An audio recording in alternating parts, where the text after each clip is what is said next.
Hello, everyone. Welcome to our first monthly expert panel discussion at Edubridges. It is a real pleasure to welcome everyone among the attendees and also to welcome our panel members.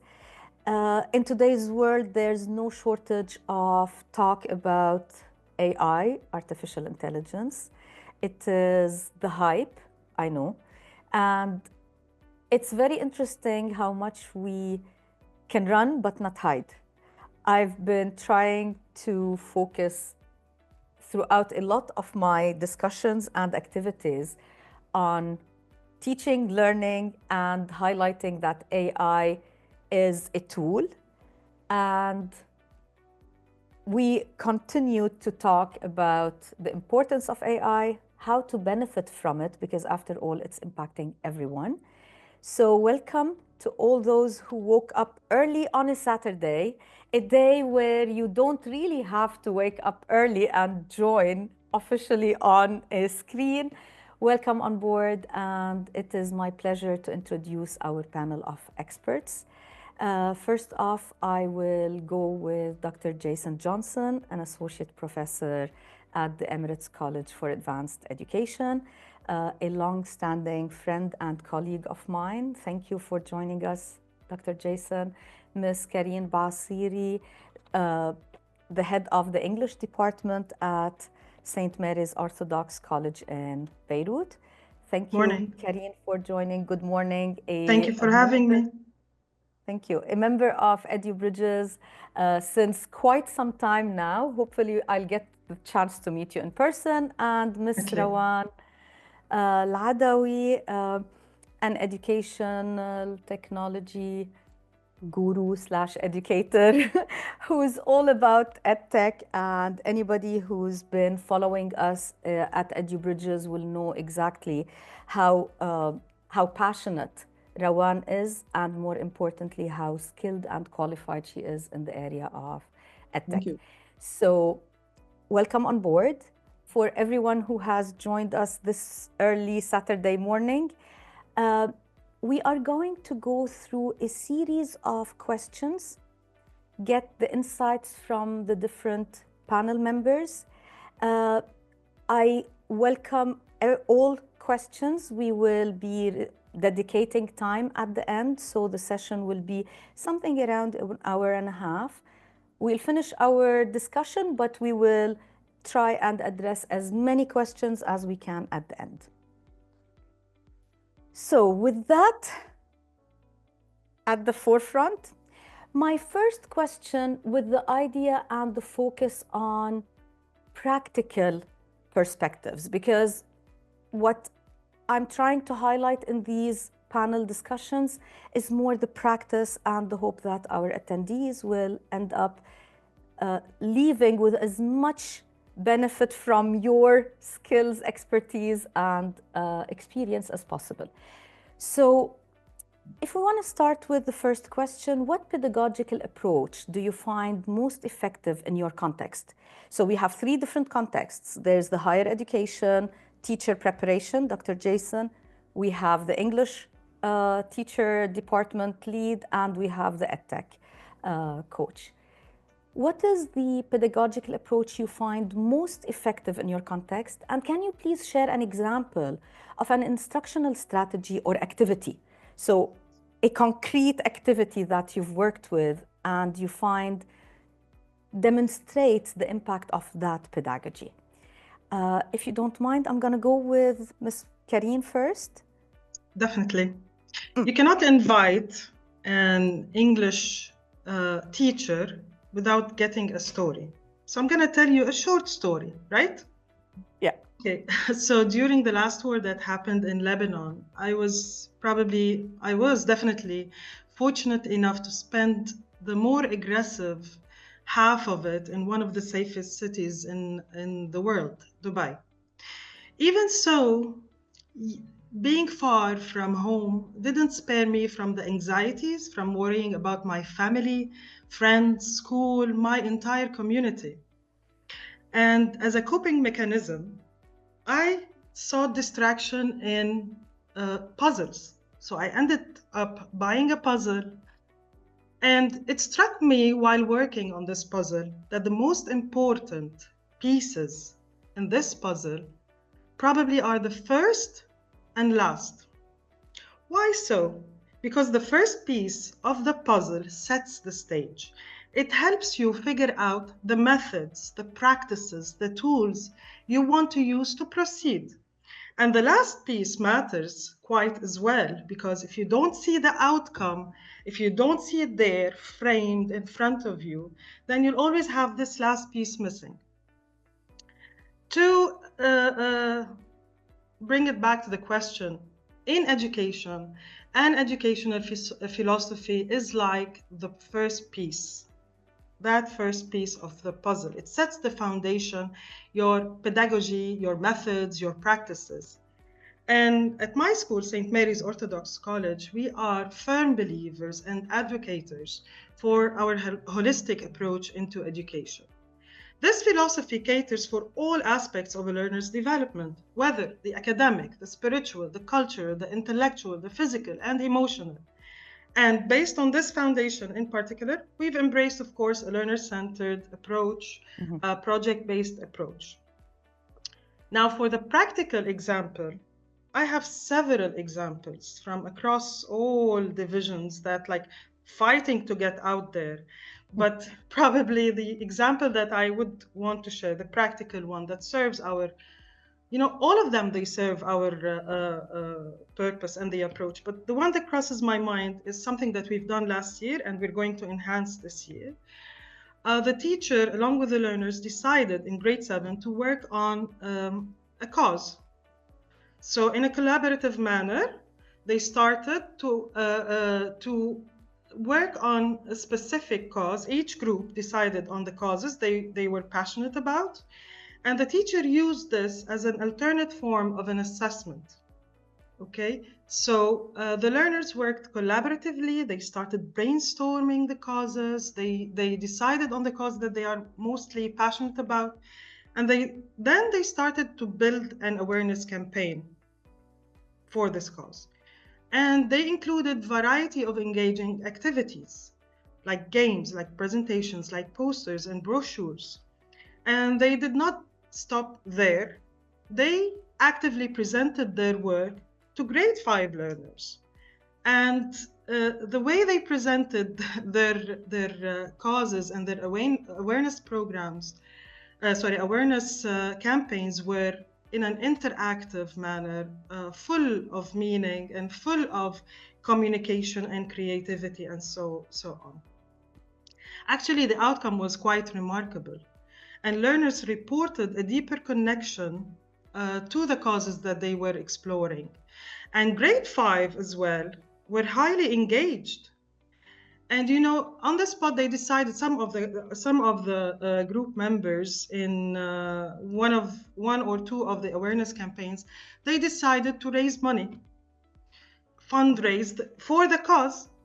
And then, of course, they went to certain institutions and they donated this money. So you see, it was a comprehensive project, learner-based. The learner is at the center of this teaching and learning process.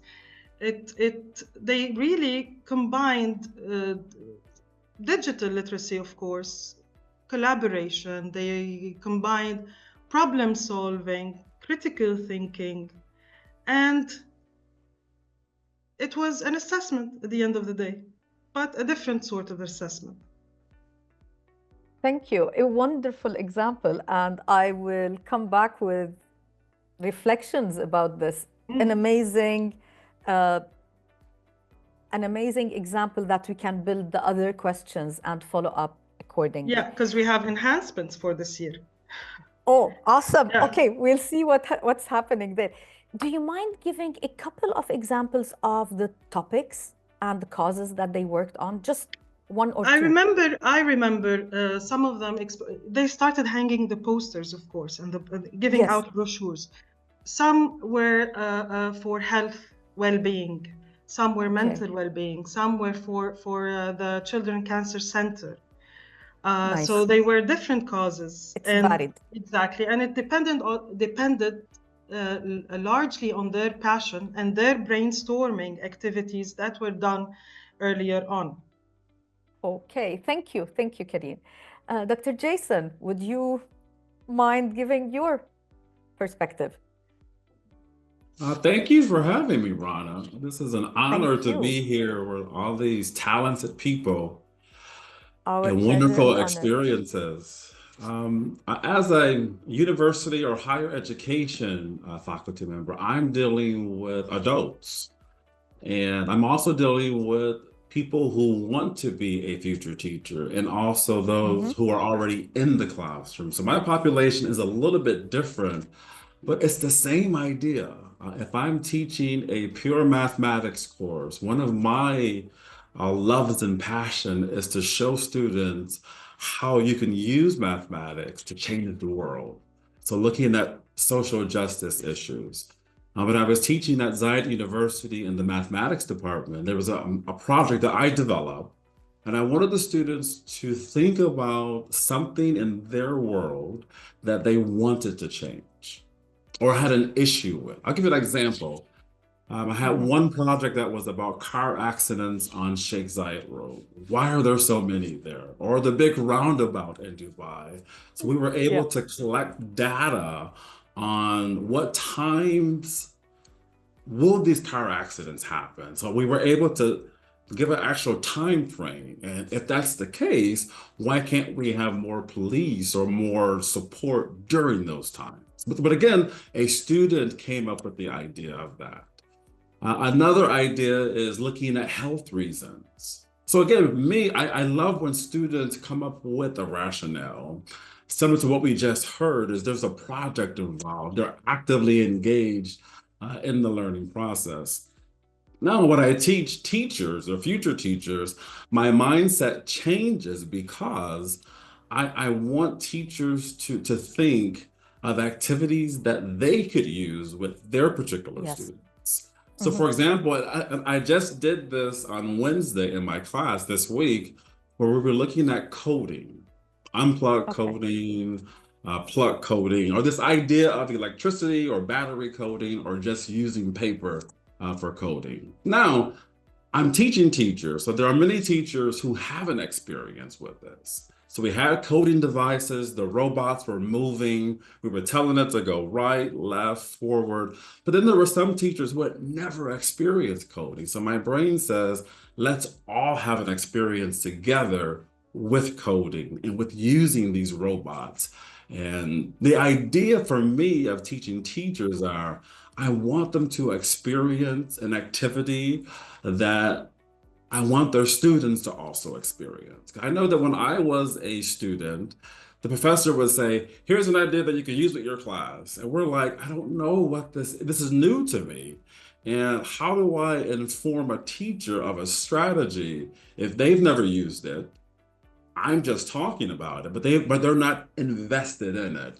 So for me, when it comes to teaching teachers, I want them to be the students and to be actively engaged, whatever that it is. Thanks, Dr. Jason. I can give more examples if you want. Please do, please do. Okay.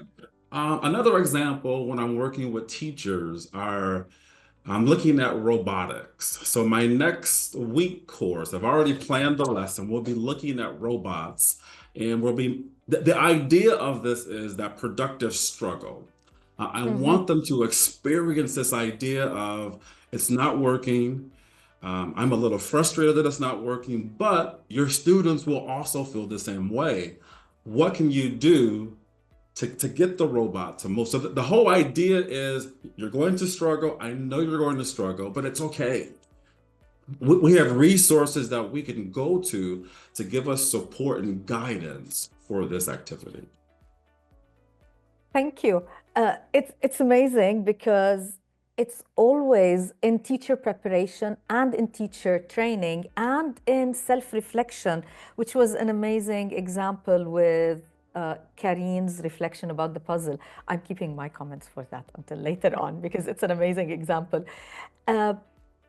It's always interesting and important to put and remind the teachers of how the student might be feeling.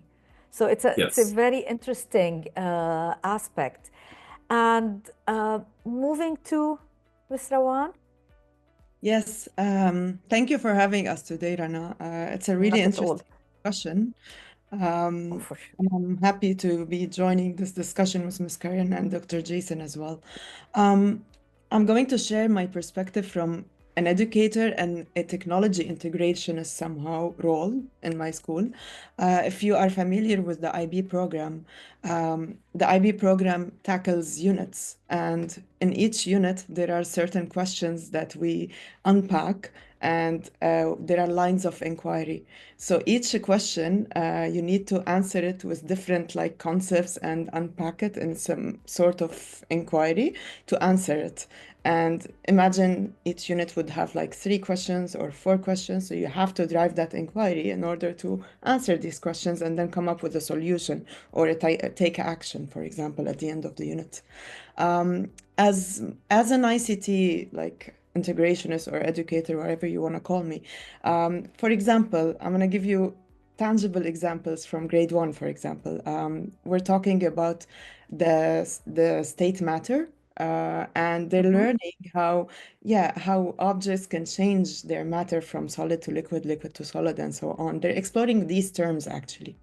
So one of the cool ideas, again, in IB, we focus on conceptual understanding, constructing that understanding about a concept. And that's exactly what we did, which is coming to the makerspace, looking at 3D printing and discovering like this filament that we use for 3D printing is actually solid. And then the kids would start having such observations like it's hard, okay, it's like a filament, but I can like fold it, I can even like break it if I want. But then when they watch the 3D printing in action, they would think, oh, okay, it's pouring from the top, it's hot, it's not solid anymore, it's liquid. It's look like they didn't know the term liquid as well. They would say it's like water. And it was so fun to see their observations as first graders. You're talking about 5 years old, 6 years old students. It is so cool. And after that, okay, I worked on developing this concept of how a certain object can become a liquid, pour, and then solidify later on when it dries up. Like it becomes a 3D printed object. So all this process, they watched it. But then how did we come up with this design? So I had to introduce to them what is 3D design. And we worked on a prototype. For example, I bought a new AirPods. So we were thinking, okay, I wanted to target their cognitive skills. So to target their thinking skills about this. So did this design work? Not work? How can I improve it? This is the discussion. And then the kids would be like, okay, maybe we need to add a hole so that we push it. My AirPods got stuck in the design, by the way, and they got scratched as well. So they were like finding solutions to get my AirPods out of the design. And okay, make it more loose from inside. We need to push it. We need to have a hanger to hang it or something. We developed with these observations 3 prototypes and we 3D printed them. And eventually we used them for the STEAM fair.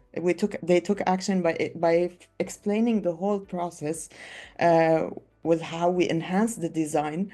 So if you think about it, both approaches are amazing. First, they started constructing knowledge by like step by step seeing the process, but at the same time, I targeted their design thinking skills. I worked on, okay, triggering them, asking them questions, and trying to figure out better solutions each time. This is one of the examples. So I'm trying to answer your question, Rana, by showing you a real integration here. A second example is grade 5. So I'm taking you from grade 1 to grade 5 right now. We're talking about a problem in real life. They want to learn how to advocate for problems connected to the UN, basically UN SDGs. So they started tackling education in Sudan, for example, or tackling countries that are affected by war and how to address some problems with water, education, stuff like this. And to do that, they wanted to learn about documentaries. But as an ICT integrationist, I had to, like, okay, there are so many AI tools that I can use, so many educational technology tools that can enhance the creativity of the kids when they address these issues, not only with the brochure, but also with other tools like creating a video or stuff. So we had to tackle what are large language models and what do they represent. And then they had to experiment with different large language models like Gemini, ChatGPT, Copilot, and compare the results that they get in each. And that targeting of their thinking skills, trying to analyze their output from each, is some sort of helping them like advance or have developed these analytical skills that they need so that they make a judgment, what do I want? And eventually that helped them later on to discuss with the large language model, how can I improve my documentary, or how can I build a documentary and plan it? Then they use like AI tools in Canva, for example, to develop using design thinking. Like they planned their documentary with a format that I gave them, and eventually they produced really nice documentaries that they took action with, like, okay, we were gonna collect money to donate for that or this. So yeah, this is one of my examples. Thank you. This is amazing. Seeing amazing work. I know about that iPod case.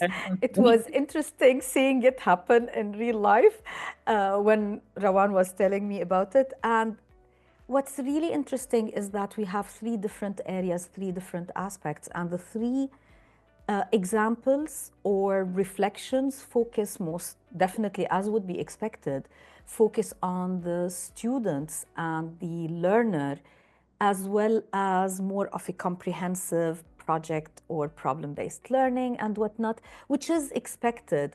But it's also very nice seeing those real examples in three different contexts and how the variety and still the similarity in how it is happening. So thanks a lot. And with this, I'm sure that our attendees would really love to learn more about some of these activities or other examples. So I'm calling on the attendees now. I'll give a minute. Please put in any question you have regarding the examples that the panelists provided. So please put your questions through and we will carry them forward to our community where we can start the discussion. Some will be answered today, but some will be open for discussion further down. So if you have any question, please put it in. Now, next question. How has the rise of AI and the current, Jason, you'll know the person I have in mind. One of our previous associate deans used to use the term plethora. And I'm referring to who used to say it because I don't want anybody to think that we are using AI-generated terms now. It's very interesting that at the present time, if you're using a big word, automatically people will think that you are ChatGPT-ing things, which is quite the sign of times. So with the plethora of tools that's out there, with AI and all the tools that are available, how have these activities and projects been influenced? And like, what are the opportunities that AI is offering you in such activities? And what are the challenges that they are posing? So you gave us examples from previous years on occasion and some recent. How have they been impacted by the technology, the AI in particular? Both opportunities and challenges. I'll start with Dr. Jason, if you don't mind. Okay, I will gladly go first. I was thinking about this several months ago, just this idea of AI is now available. And I have a colleague in the US, and as I'm driving to work, I call him, and his first reply is I have a safe drive. I have a new idea for ChatGPT. And his ideas are these big ideas, and I'm thinking that's huge. But how can a teacher use this in the classroom? So I have this person that I go to, and then I have another friend. He has a company here in the UAE called Bazinga, and he's really big in AI. And he calls me and says these words all the time. ChatGPT now can do this. And I'm thinking, oh, here's another or this big idea. Yeah. But how can teachers utilize this? So again, as someone who loves technology, that's one of my research areas, technology, but also looking at equity, equality, ethnomathematics. How can I bridge these together? And I'm going to be honest, it's overwhelming. It's extremely overwhelming. When someone says, well, you can use this platform for your references, your bibliography, but then you can use this platform for a literature review, but you can then use this form for teaching math, and then this one, there's so many. And I can see a teacher saying, I don't know which one to go to. And as a mathematics teacher, I would equate that to a calculator. I don't know which one to use. Is it a Texas Instruments? Is it a Casio? Is it a HP? So that same idea for me is there. And I always tell teachers, if you find one that can do the majority of what you want it to do, go for it. Use that one.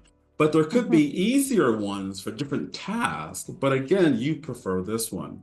So I'm going to give you an example that I love technology. I am someone that when someone says there's something new for education, I'll use it. How are you going to use it? I don't know. Is it going to work? I don't know. But I'll use it. And I am that kind of teacher where AI came in and I said, what is this AI thing? What can it do? So I'm teaching future teachers and teaching in-service teachers. And I said, let's look what ChatGPT can do. What does it say? So I typed it in and it came out. We were looking at misconceptions in mathematics in grade 1, grade 2, and grade 3 students. And the students said, it can give you misconceptions? I said, I guess so. But then we explored the output of the misconceptions. For those in-service teachers, have any of you experienced students with these misconceptions? And they were able to talk about that. And one of my favorite ideas to say about any technology or output, are there other ideas that they missed that you've experienced? So the idea of this new ChatGPT, do I use it in my class? Yes. Do I use it in my planning? Yes. But I do want my students to understand how I'm using it in my planning. We're so fixated on teachers using it, but how can they have an idea of using it when their professor is using it but not mentioning it in class? So for me, I'm always showing them, here is how I use ChatGPT to plan today's lesson. And I walk them through what I did. But then again, here is how you can use AI to help your instruction as well. So in a way, it's quite interesting that you're highlighting how AI throughout, if I understood properly throughout all the example, you're highlighting how AI is another tool that needs to be introduced, understood, and explored with the teachers. If I understood that is correct. Properly. Yes. Yeah. I mean, I see an AI platform as a calculator. As a math teacher, there's one that I gravitate to that does all that I need. But are there others that can do little parts better? Of course. But I prefer this one. So I make it work for me and my students. And when it comes to teaching teachers, There are two parts that I think I need to do as a professor of math education is I want them to see how I use it to plan, but I want them to have an idea of how they can use it. So there are two different parts happening at the same time. I fully agree, and that's where, when we are offering that training at the present time, in any focus on technology, not just AI, there is how the teacher is using and how the student. Similar, like the TPAC model, Yes. there is the content knowledge, the technology knowledge, and the content knowledge and the pedagogy knowledge all together. At the present time, we need to think of a framework maybe of how's the teacher using AI, how's the student using AI, and the overlap where both teachers and students can be using AI. So an excellent, a very I interesting completely agree. indexing. But I do want to say this before we go to the next speaker is that if Yeah. you do try to use some AI platform, it may not work and it's okay. It doesn't have to be perfect the first time through, or the second or the third. And it's okay. Once students realize you are human, it may not work, it's okay. Because in the real world, it doesn't always work for everyone. Totally. And like, it is an opportunity with a new tool. It is a challenge to accept that, yes, it might not work all the time, and it might work very well on occasions, on many occasions. Teaching Let's be very honest. mathematics, Rana, calculators. Students know the calculator better than the teacher. Yes. They know how to do different operations, different whatever it is they can do, and then they can show the whole class. I see it the same way with an AI platform. A student may have an idea. Oh, we can use it here. Okay, you show us what you did. How did you type it in? What did you type in? So for me, it's we're working on this together as a group of students and the teacher. No one has more knowledge over this. We're all going to learn from each other. That's how I look at it. Thank you, Jason. Carine, what are your thoughts? What are the opportunities and challenges that AI have posed? So many things of what Dr. Jason is saying resonate with me. I mean, even in my field of expertise, though it's English and he's talking about math and math opportunities, AI has definitely enhanced our productivity. Okay, but as educators, our ultimate goal is to inspire and empower learners. You know how much I speak of inspiration and motivation.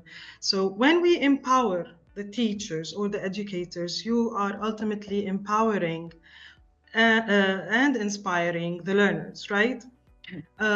Nowadays, there's this huge list of responsibilities and tasks that the teachers need to do, keeping in mind that they have to keep at the center of their attention and the teaching and learning process, that the learners are there and they are the center. As Dr. Jason was speaking, it's a habit of mine to walk in the afternoons, every day, every other day, and so on. And he reminded me that as a person, I walk for like 2 hours or so, but I probably can run for 2 minutes, 3 minutes, maximum 5 minutes. That's great.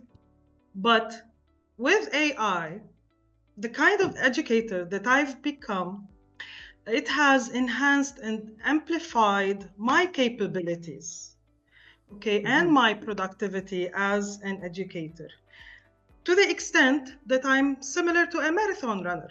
I can just run with all that AI has given me. But as he said as well, and I'm just his words keep resonating. As he said, there are so many tools out there, and this brings us back to the puzzle.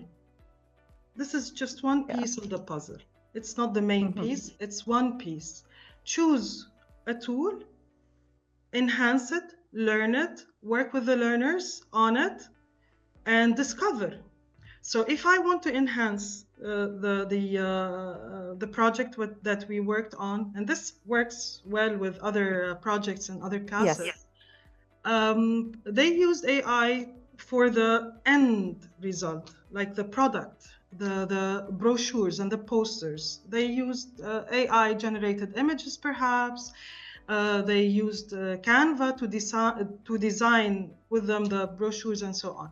But this year, perhaps we're going to use AI from the beginning, from the brainstorming phase, like devising the prompts. Okay, you came up with a cause, right? Let's devise the prompts. Let's brainstorm with AI. Let's with a chatbot. Let's have a conversation and communication and eliminate and take what we need to take and eliminate what we don't need. So it is important to teach learners how to have this conversation with a chatbot in an ethical manner, eliminating bias, eliminating perhaps echo chambers, eliminating perhaps like the resources or the sources that are not credible enough. So this is something that we are going to work together with the learners. That. Thank you, Carine. I love your use of analogies. Amazing. So I'll move to Rawan and then we'll come back. I'm going to quote something I said in previous webinars that I had. We're generations X and Y, so millennials and Generation X teaching generations Beta, Gen Z, and Alpha. So 3 generations ahead of us. And it's definite, I'm going to connect to Dr. Jason. Definitely, we are not the providers of information. We should be learning with the kids. It's impossible for us to learn all the tools. And coming from an EdTech lead and integrationist, /educator, I cannot keep up with all the technology as an ICT person. I can't. But they categorize for me. So as long as educators are trained on categorizing what these tools serve for example, what are generative AI tools, which ones generate images, or this one, generates videos, or maybe this one does both, or what is a large language model and how many of them are there, then they can just discern. So discernment is one of the very important skills, as you said, Ms. Carine. Choosing a tool and refining your skills in that tool and exploring it with the kids, this is discernment. And exactly, like when you focus on one tool, put all your effort in it and maybe like create content with it. And as Dr. Jason said, you can find a tool that makes different things at the same time, then you don't need to expose your kids to so many tools, so many other tools, just teaching them that concept. But one of the things that concern me as an ICT teacher, which is, are we teaching the core skills or are we replacing them with the AI tools? So some of the very, very important recommendations that I have is to not introduce AI tools before you introduce the core skills that you want the kids to learn, the competencies that they need to acquire. So for example, one example, talking about creating a logo, designing your own logo for an organization in grade 4, okay? I did not introduce any AI tools for the kids. What I did, I taught them how to use Google Drawings, design from scratch, and then we used an AI tool to generate an image of a logo and then get inspiration from it. So they wrote the prompt, they generated the image, and then based on the inspiration we got, we received, okay, so the colors are really good for that idea. Maybe that element should be in our design. Then we went back to Google Drawings, and then I introduced another tool. Like, for example, you can do a tool on pages, like you can use the Apple icons to create a logo. You can also create from Canva a logo from scratch using the elements available in Canva. But designing things, learning those skills of how to design a logo from scratch, maybe using customized tools that are available in that platform, is very important. And then giving them back and forth feedback, working as a team, collaborating. At the end of this unit, they came up with their own logos that they designed. But eventually, not only that, we also introduced another AI tool that can literally, you can say the name of the brand you want, what is the purpose of that brand, what industry is it in, and then what is the slogan of that company that you're creating, and then it generates that logo for you. So I taught the core skills, I taught the competencies that I want to assess as an educator, and then I introduced the AI tool to enhance creativity for the kids.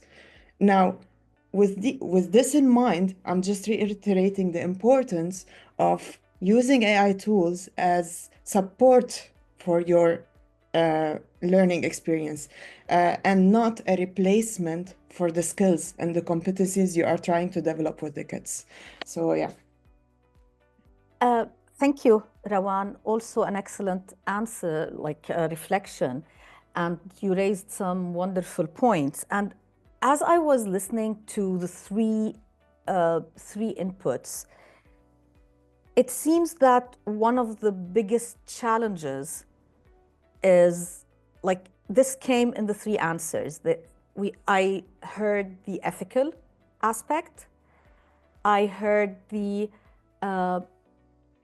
potential of getting lost in the number of tools that's out there and starting to follow the tool rather than the actual learning objective.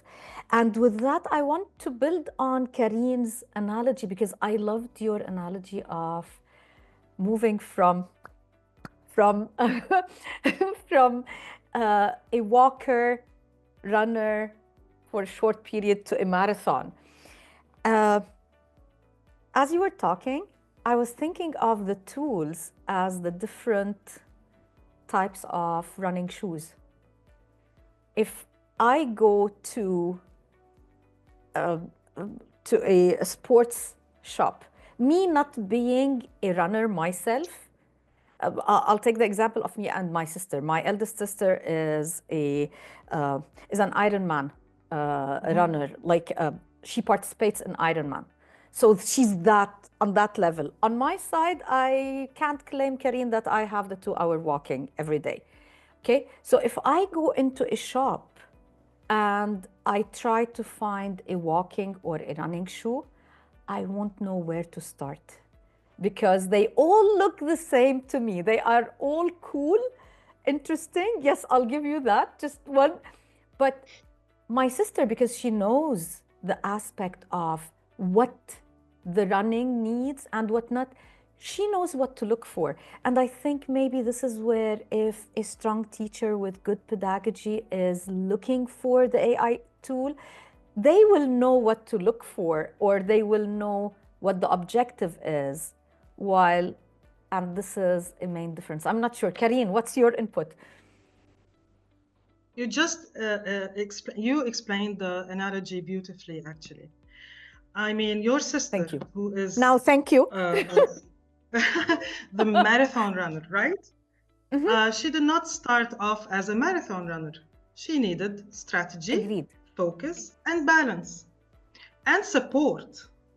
Definitely. Okay, teachers here or educators, the same applies. Okay, the same analogy applies.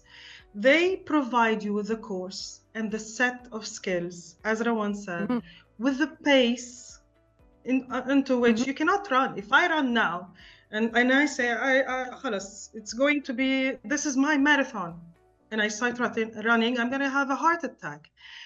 But my teacher or my educator is going to support me. She's going to give me the course, the set of skills, the pace onto which I start developing this skill, right? The strategy itself. There are so many, in AI, there are so many tools, and Rawan knows more than I do the number of tools that keep, to the extent that your brain hurts. And now Yes. the nice thing about it is that most of which are embedded in the platforms that we are using. Yes. So it's giving us more focus now. Like if I wanted to use search, let's say I'm using Teams, Microsoft Teams. So there are many AI tools now embedded And I can choose and select as an educator. I can choose and select and teach those. And again, I'm highlighting what Rawan said after having the skill taught to the learner. Imagine seeing, at the end of the day, they know, learners know. You see grade one, nowadays even KG1 learner swiping right and left and opening applications, going to YouTube and so on. But when it comes to buttoning his shirt or his shoelaces, they will find difficulty. And hence, the role of the educator is fundamental. An Did I answer excellent. your question? It's Did I amazing. digress? No, not at all. We're all teachers here, and I think digressing is part of what we do for a living, so that's fine. It's not digressing because, realistically speaking, I loved how you highlighted that the marathon runner didn't get there by mistake and didn't get there overnight. There are stepwise, and if I want to link it to what Dr. Jason was saying earlier, she didn't get there without making mistakes also. It didn't work out from the first time. She did try, like my sister. Oh, I'm gonna have to tell her about all this. She's gonna love this. What's her Okay. name, by the way? Hiba. Hiba. She's in the States, yes. So Hiba in particular, I'm sure she tried multiple types of running shoes and she learned from those what to use and what not to use. And this is where practice sort of makes perfect. We have to work with these tools, select, try, experiment with them to know what works and what doesn't work. And yeah, it's a journey that we're all on all together. And before going to the next question, I would like to change a little bit in the dynamics of how we're doing this because the attendees are offering amazing questions. And I think it would be nice to answer some of these before going next. Yes, Rawan. Yes, I wanted to answer two questions that are raised in the chat. Yalla. Yeah, Okay. and I want to answer them live and right now because they connect to the That's second. what I want to do. Yeah, they I'm connect to the thinking of second going there. question you had. Yalla. Adding to all the discussion that we had so far, thinking about the teachers and that we need to boost and enhance their capabilities and skills, it is important that stakeholders meet with the educators and everybody, like create a committee and so on, and update their policies definitely. And until now, I'm seeing not many schools have developed already an AI policy or probably included AI in their academic integrity policies. This is one of the questions raised by Farah. Yes, so this is Farah's question, just for me to follow. Yes. Thank you. So definitely there should be an enhancement in AI policy in the policies at schools. If there isn't an AI policy, there should be an AI policy created if you want to ultimately enhance the experience for the students and the teachers. Our main target as educators is the students and what we develop as skills and the holistic education we give for the students. If we want to be on the right pathway, there should be an AI policy developed at schools. Definitely. And you cannot just do it randomly by looking and just drafting it from ChatGPT. That doesn't work this way. You have to study the site. If you know one of the frameworks, the SETI framework, it's studying the whole environment that you are in. First, you have to study locally what are the guidelines for using AI in the district you are in and in your country.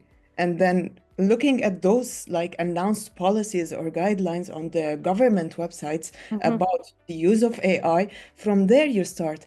And then you need to think about the programs that you are adopting at your school. What are the programs? How are their AI policies or guidelines? Because eventually these programs you might be getting accreditation from, or you might be having assessments with. So you need to abide by their guidelines too. And then after doing this research study, literature review, we say it in when you're writing a thesis or dissertation, you have to do some literature review. After this, You have to survey. It's literally like an action research you're doing, or probably like preparing for a thesis, literally. You have to study your audience, the educators, the staff, the parents, and the students. You have to see what kind of AI tools are they using? What are their views about the use of AI? What is their understanding? And then you can collect a list from this. And then accordingly, you can come up with the right solution for using AI and the resolution of how to, like, where I can use AI, where should I not use AI in the school. And for example, how can I cite work that is that used AI in a bibliography or in text, for example? It is very important that every school updates its policy. I hope I answered the question in the chat. There's another question about, yeah. Awesome. Just one comment. I agree with you regarding you're going to have to do a whole exercise, not just a literature review, but also benchmarking. At the present time, we're in a good situation where there are some good policies and some good, there's a good start for policies out there. It's not like people are not working on this. So one can check what others are doing. So just that comment. Yes, definitely. So And next question. yes, the next question that talks about how to promote the use of AI in primary school where students have limited technical and literacy skills. This is a great question by Dilbar. I hope I mentioned your name correctly. So after developing that policy and setting up your guidelines in the school about the use of AI, it is important to have ongoing conversations with that. Probably create a committee, meet up every once in a month, for example, and then have that training. Like, it's like a ripple effect. If you make a committee, the job doesn't fall on one person. It will be the committee taking it over in different circles, and it's a ripple effect spreading out in the school. When the teachers are getting that support, like from their colleagues, it's better than getting support from one person, and that person will be burned out, literally. So when they get support from colleagues, oh, I tried this, I tried that, they get more perspective, and then they get to test things together. And after this, it is important. So it's the continuous conversation. There's also the PD opportunities that we can provide, external PD, not only internal, external PD. You must have online courses. There are various free online courses there. And that, when you boost the educator's skills, then the students' skills will be boosted organically. That's my point of view. Thank you. Awesome. Dr. Jason. This whole idea about AI reminds me in mathematics. We have people who like calculators and people who don't. So we've been dealing with you shouldn't use it in this grade or you should use it in this grade. This is unethical. We've been dealing with this issue for years, going back to the 70s and the early 80s, this idea of the calculator. So having this discussion, that just reminds me of, wow, this goes back to where math teachers to this day, we're still on this debate of you shouldn't use it in this grade and you should use it in this grade. So this idea will stick around for a long time, but we're hoping that it does advance ethically, productively. Jason, you're mentioning something extremely important. And I remember when you showed me that image of the professors marching, or school teachers having that march against calculators in the schools. So we still have individuals at the present time arguing whether we should have technology or we shouldn't have technology in the classroom, which is, anyway, sort of, if it reflects anything, the debate will continue for a long time, But as you said, we should be progressing. Now, the thing that I believe we don't have the luxury of is that AI is advancing and is going to push the advancement at a much faster rate. So if we had the luxury of taking time with calculators or with laptops or with whatever, we don't have this luxury at the present time because we might miss the train. So we have to move faster. And hence the appreciation that I have for all the teachers who are, or all the educators who are committed and have joined us on a Saturday morning. So answering other questions, I'm going to go through some of these.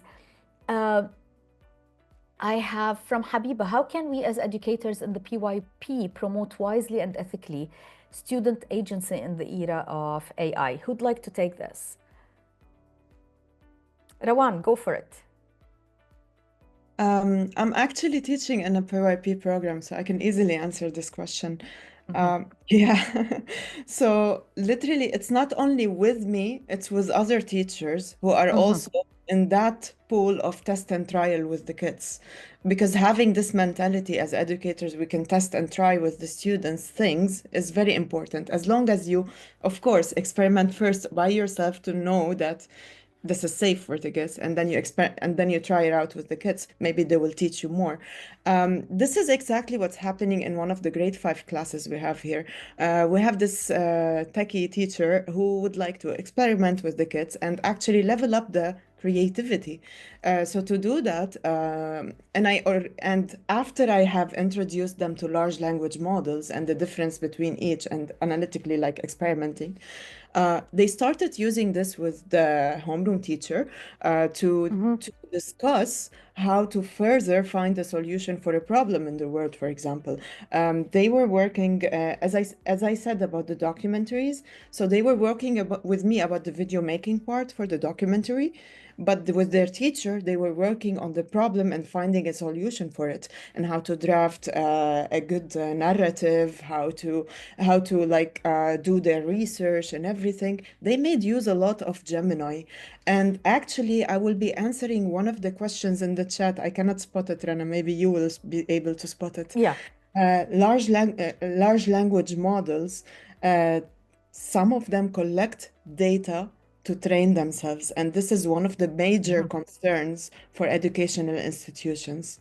But if you are part of a Google education suite, did you know that Gemini is not allowed to collect data from the user? It actually displays this message at the bottom. It says Gemini will not use this information to train its model. It says this. So this is one of the large language models that your kids can use, Gemini, to elevate the experience and research, like have a discussion with an AI chatbot. But about educational large language models that are being developed nowadays, yes, there is. I know that ISTI, and I've been one of the people like in beta version Involved testing in it this. out and giving them feedback. Not only ISTI, but other organizations too. Now, ISTI is one of the well-known institutions all around the world. And as an ISTI member, I get to test this. So it's called the Stretch AI, which will be soon announced publicly. Open. It is announced publicly, actually. It is announced publicly, but which But will not be open yet. soon, available for other than ISTI members. Stretch AI is an educational chatbot, large language model that you can use. And in AI, school AI, there's Magic School. There are AI bots that you can, in school AI, there's an AI bot that you can create to train your kids how to talk with an AI assistant or an AI chatbot, you know? So there are in the field models that are being developed. Thank you, Rawan. So I'm not sure if anybody else would like to comment also. I think you were answering Hatem's question. I'd like to add also to that from my side, but I want to first see if Carine or Jason would like to add something. Before going to the other questions. So with this question also in particular, one thing I know that there is, as you said, Rawan, there's this big concern about using the data that we are putting in. It's becoming very, very blurry. It started being blurry. It is becoming even more blurry. For example, I'm giving a course with Wilfred Laurier, and the course is about technology integration. And one of the aspects that we were talking about is that AI, ChatGPT, can help in summarizing the readings so that the students don't have to read the full article. We know, our Dr. Jason, we both know none of our students reads the whole assigned list of readings. They skim. If in a good situation, they will skim. So the AI can help. And one of the comments, like one of the students was saying this, another one mentioned, but you're infringing on copyright issues when you are uploading an AI, a PDF into ChatGPT. True, there's that issue unless it's an open source article. But okay, what's the situation with PDF?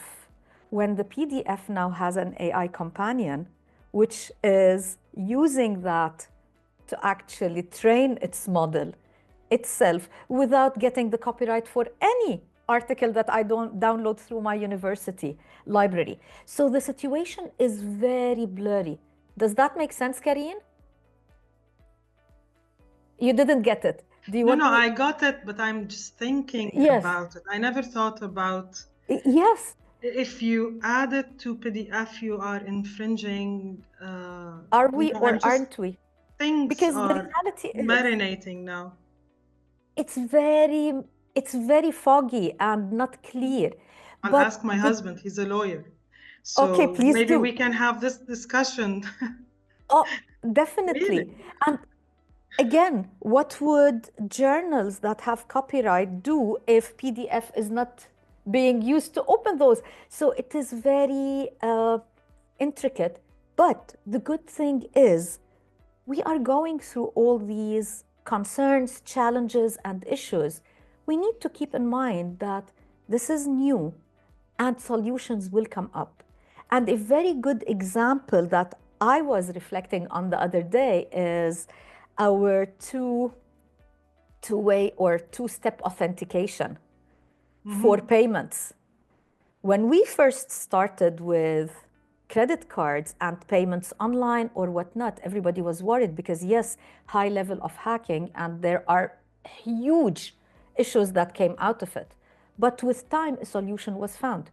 Is this a final solution and hackers might not find a loophole? We don't know, but what we know is the process is ever continuing. Rawan, you wanted to say something? Yes, I wanted to add to this because I was answering a couple of questions. There's one part that I didn't answer, which is the curriculum. Definitely, it has to be updated. I'm gonna tell you about one of my experiences. And not very far, like a long time ago. It was like 2 years ago. I was teaching in a school where they adopted one of the international frameworks, for example, but they are using textbooks from 2012. So as an ICT educator, I ended up teaching Microsoft Paint for a whole 3 months, and then Microsoft Word for another 3 months. So you can talk about a full semester teaching Microsoft Paint and Microsoft Word. I felt like I went back an era, like 3 eras before time. So definitely schools who are still using old textbooks need to definitely throw them away and get new textbooks or refine their curricula, literally. And you cannot just stay blind about whatever going on around the world and stick to the textbook. Sometimes the textbook is not really relevant for your environment. I could be having examples in a textbook showing me about something in the United States, but I am in an Arab country that is in the third world, for example. You have to make it more realistic, and you can bring to your learning experience tools that are AI tools that can enhance that creativity too. Okay. Okay, definitely a good point and an excellent point, actually. And the idea is what you are saying, Rawan, also reflects again, going back to the calculator versus no calculator, a long-standing debate. When I was going and doing my teaching diploma back in a previous life in 1990, 89, 90, 91, okay. When I was doing my teaching diploma, the question was, how can we contextualize our teaching and learning and the curriculum and the textbook that we have? So this is something that teachers have always been expected to do. And if a teacher feels that he or she is locked in a book and a text, there's something that needs to change. The curriculum, we all know the bureaucracy of changing curricula and programs, but we have the flexibility. There's a lot of flexibility that we can benefit from. We need to think out of the box. Carine. Going Yes. back to the calculator, no calculator debate, and Yes. your remarks, and then Rawan's remarks, Yes. the whole situation, debating is great. It's a great skill. Yes. What worries me is Yes. the lack of equality. When you're debating, you have the luxury of things, luxury of using a calculator or deciding not to use a calculator. Yes. And then bringing policies and so on. What worries me is inequality. Back in like 2 years ago, we were participating in a seminar, workshop, and so on. And we were talking about the EdTech tools that we have in our school and everything, and the STEAM and all of the tools. So we were putting everything out there. And then a lady raised her hand, and she comes from a certain school in a certain place, and she was saying, this is all gibberish to me. It's as if you're talking about a different language. A different world. She does not have the luxury of Paint as well. Like, she does not have the luxury of teaching Paint or teaching Microsoft Word and so on. So this is causing what do you call it? Discrepancy. A divide. This is a huge divide. Beyond digital divide, we are looking at an Huge AI divide, unfortunately. How can we cater for that? This is a question that we need to think of it as well. Actually, I've already spotted down 2 topics that we need to have particular focused panels on. One, which is the security aspect. I believe there needs to, like, it would be nice for us to have a panel specifically. How can we help and support our students and our teachers with regards to security and not breaching their own confidentiality whenever possible with AI? And the other one, this digital AI divide, which is only going to make things harder for some people rather than the rest. An excellent point, Carine. I'm not sure if we'll be able to answer it briefly. That's why I think we will have another one. Jason, Dr. Jason. Hearing all of these questions and comments, teachers need grace. We just need grace for teachers. Oh, that, yes. That we cannot solve all of the issues in our classroom with AI, and we shouldn't be expected to. And when I was working on my bachelor's degree, my professor, he would always say this to us: don't teach kids from your past, teach them for their future. And if we're on the debate of no tech, the future has more tech. They need to be thinking about tech, this ethical perspective about tech, using it appropriately, using the right tool when you need it. They need those kinds of skills. But if I'm at a school that says no tech, we're already at a loss now. Yeah. So I think we also need more on the possibilities of teachers closing that textbook. And here's an activity that I created that uses tech effectively, appropriately.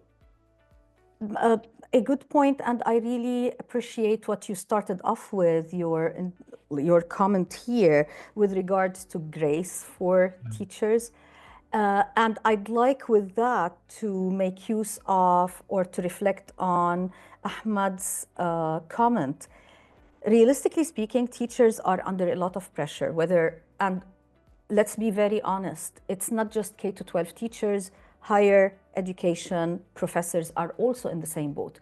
We are asked to do so much on the delivery side and teaching and instruction and learning with more and more tasks.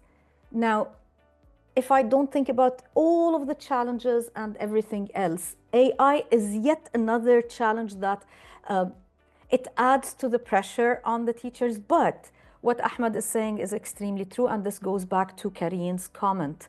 The marathon, I think Ahmed commented there around the time you were talking about that. The use of AI in the weekly teacher's work is saving 8 to 10 hours teacher, which the teacher can use for personal life and whatnot. So I fully agree. Thank you, Ahmed. That's definitely an add-on. So if nothing else, let's make use of the AI at a first level. If we want to look at, if we want to compare it to Bloom's taxonomy, the first level of AI, not that it is a taxonomy, but the first level of AI, let's take benefit and advantage of that. There's a question from Lama. According to the World Economic Forum, AI is being led by the commercial sector that's influencing how AI is integrated, prioritizing their interests and personal achievements rather than holistic educational outcomes. Any comments on that? Yes, Carine.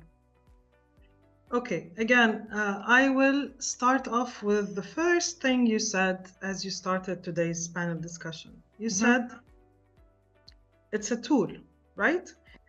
And throughout the conversation, we keep mentioning that AI is a tool, same as a textbook.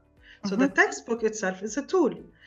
iBooks or interactive books or ebooks or AI or whatever tool you want to use, it is a tool at the end of the day. So whatever framework you put for that tool, it works for your own benefit, right? So it serves your purpose. What is your main purpose? Train it. Let's say if we're talking about ChatGPT or Gemini, train it.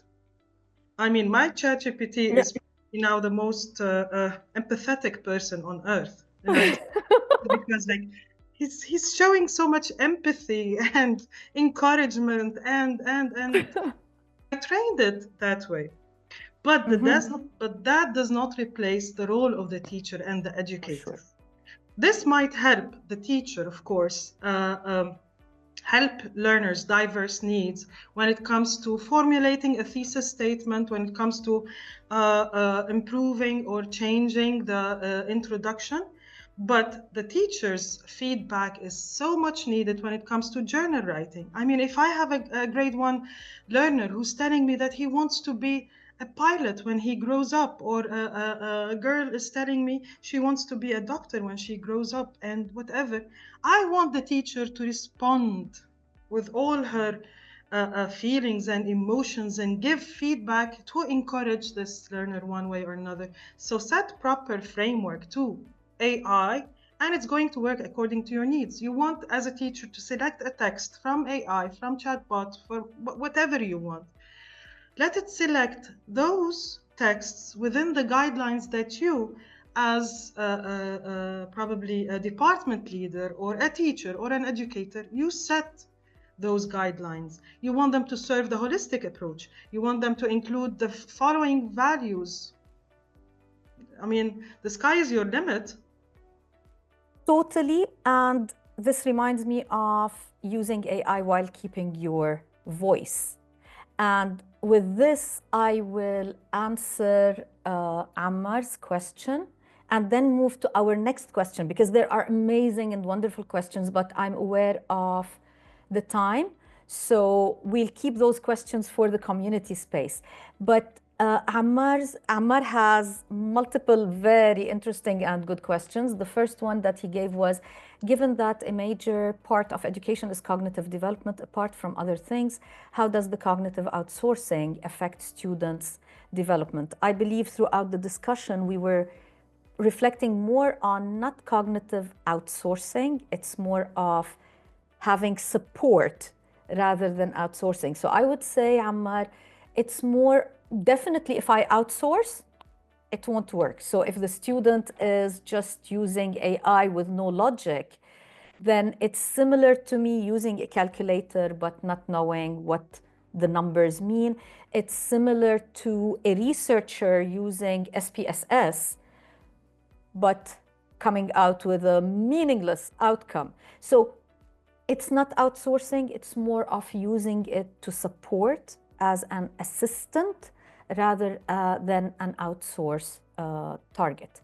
Now, my next question that I want to move to is, we're getting close to the finish, so I guess I had the question of what recommendations do you have? I think this discussion was a series of recommendations. So my final question for today is, we started with pedagogy, okay? We talked about AI. And my question for you is, from your perspective at the present time, I know it's not a final definition, but what do you see digital pedagogies in the age of AI, in the era of AI as being? What would be some of the key aspects that teachers, instructional designers, academics, and whatever, what do we need to keep in mind if we want to talk about AI and digital pedagogies or digital pedagogies within AI frameworks? Who'd like to take this as a first? Yes, Dr. Jason. Then Carine, then Rawan. Yalla. Thank you. Coming from my background, there were people who said, you shouldn't be a math teacher. There were people who said, brown people don't know math, you shouldn't do math. And I think that as a person who comes from that background, when you hinder me from doing something or won't allow me to do something, we have issues. And when it comes to AI, there are many students who don't have access to a ChatGPT. They don't have a laptop. They don't have a phone. And they don't have access or usage for it. So for me, it's the equity issue and also the equality issue, that if you do want students to be engaged in an AI platform, all students should have an opportunity for this, not just the ones that can afford this. I'm looking at the Thames research. Here in the UAE, the students who have resources, the students whose parents are highly educated, and the list goes on, those students do well. But on the lower end, why are these students not performing well? And that's one of my issues with this. I think all students should have access to it. I don't know if any framework says that now, but in the future, it needs to say we're for all, not for some or for most. It's for all. Dr. Jason, what your insights are sort of also bringing to mind the combination of what also Carine mentioned, being empathetic. Teachers need to be empathetic and focus on the student rather than the tool. And hopefully we'll get to the place where there's no digital or any divide whatsoever among our students. And it will only happen with the support of all educators and all of us working together. Thank you. Ms. Carine.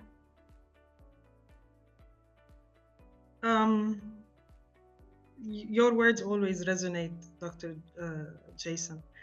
The thing is, digital pedagogy is simply another piece in the puzzle. So it is out there. We need to use it. We need to learn how to use it. We have great people like Ms. Rawan teaching us how to use such digital tools. We are going to make few mistakes, but it's there. It's just another tool. I mean, when we shifted from the blackboard to whiteboard to smartboard to we had to learn, and this is an ongoing learning teaching process. And it's okay, as Dr. Jason said before, it's okay to learn with our learners, and we do this as early on as grade 1. I have a very modest teacher who has like 20 plus years of experience teaching grade 1. Ms. Darine said, okay, I'm learning this with you. Teach me how to do it. And they would actually teach it. I'm sorry, probably Rawan said something similar to this, Yes, not Dr. all of us. Jason. So exactly. So it's okay to be modest about what we know. It's okay to be modest about and outspoken about the things that we do not know. But promise yourself that within a couple of hours nowadays, Yes. you are going to know about it. Before, it used to take us probably a week or two, but now it takes us less because we are blessed and we belong to a certain, we have accessibility. Mm-hmm, mm-hmm. Thank you, Carine. And again, I want to link to the puzzle that you talked about. I see I'll keep my comment till after Rawan finishes. Yeah, I'd like to. Yes, Rawan. Sorry. You're muted. You're muted. Yes, Sorry. go for it.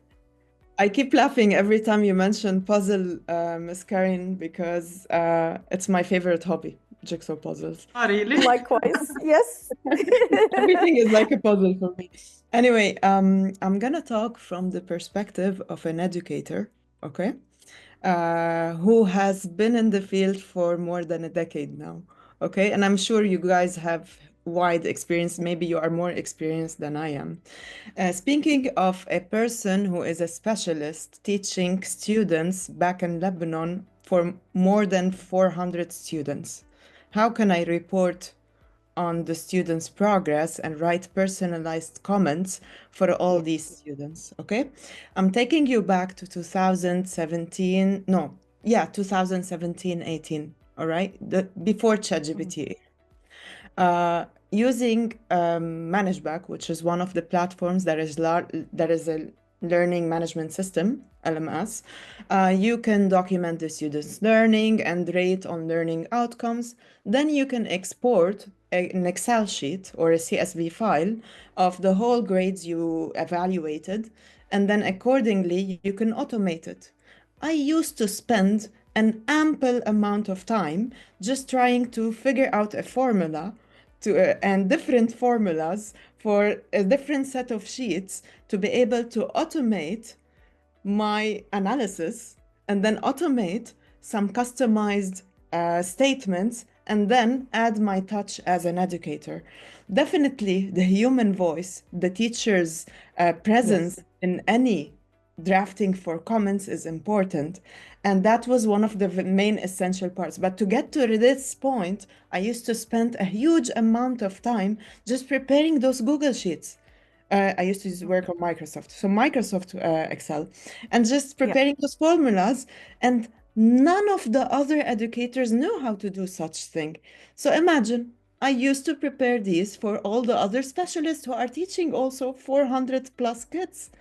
Because it's impossible as an educator that I would be able to write 450 comment, you know? I mean, I'm a human being eventually. I need a life. Yeah. So that was before. With ChatGPT now, I can literally, I'm not saying I'm feeding it information about my students, but I can ask him to help me write a formula. I can ask him that I have this set of learning outcomes prepared for me. There is the analysis chatbot in ChatGPT. There are so many GPTs that help with that help you automate things, come up with formulas with it just 1 second, and then figure out how you can set up your automated stuff and then find a way to write those comments.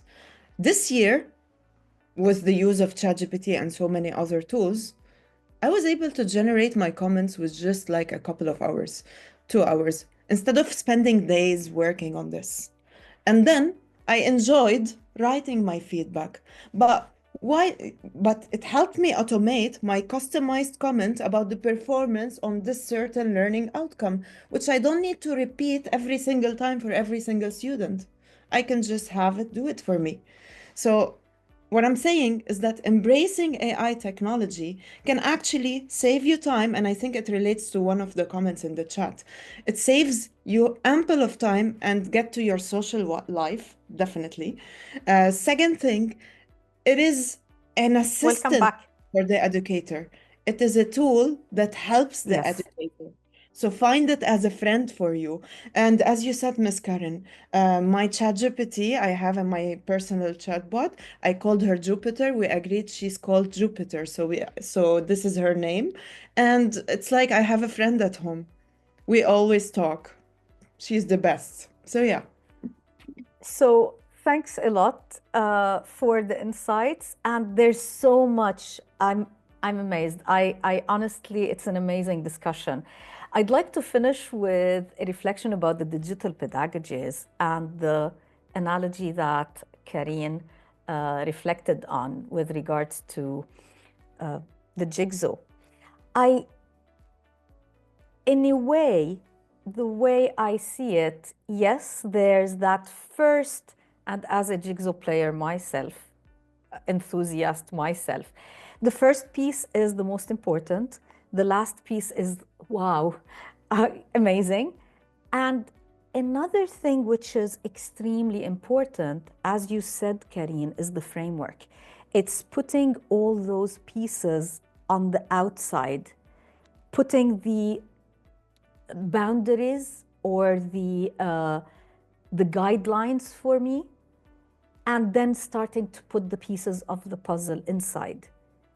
And for me, I feel that digital pedagogies is going to give me that boundary within which I will work. If I'm a believer in project-based learning, and if I'm using a digital pedagogy that focuses on project-based learning, the holistic approach, the student-centered, the different aspects, I put that, and then when I'm putting those pieces using the different AIs, I will use them with that approach, that perspective, and that paradigm or mindset. If I'm looking at it from the perspective of a traditional lecture-based, exam-based, and test-based approach, everything becomes creating that presentation, trying to check cheating and stop cheating, or doing what else. So digital pedagogies, yet again, it's about our power of human, the teacher as a human who's orchestrating the whole experience for our students. And if I took anything out of today's discussion, yet again, it is AI is a helping tool. Let's make use of it. We're getting close to the end of the session. Any last words from our panel members? Can I start? Yes. I would say thank you everyone for your thoughtful questions in the chat. I tried to answer as much as I can, but definitely we will carry out this conversation as you're gonna, I think you're gonna announce this. I will post it. Yes, I'll announce this. Yes. So yeah, thank you. That's it. Thank you, Rawan. Carine. It's a Saturday well spent. Okay, thank you for Thank you. having me. Thank you for this wonderful conversation and connections. And there's something that Edubridges believes in. And this is something that Rawan said in the conference, creating a professional learning network. So I think creating a professional learning network is a highlight of Edubridges, and I commend you for the efforts being done there. Thank you, Carine. Thank you for having me. It's a Saturday well spent with all of you. Thank you. Jason. This is our community. So I hope that we Yeah. take it further, where we all have access, where we can ask questions, answer questions. Do we have all the questions as panel members? The answer is no, we don't.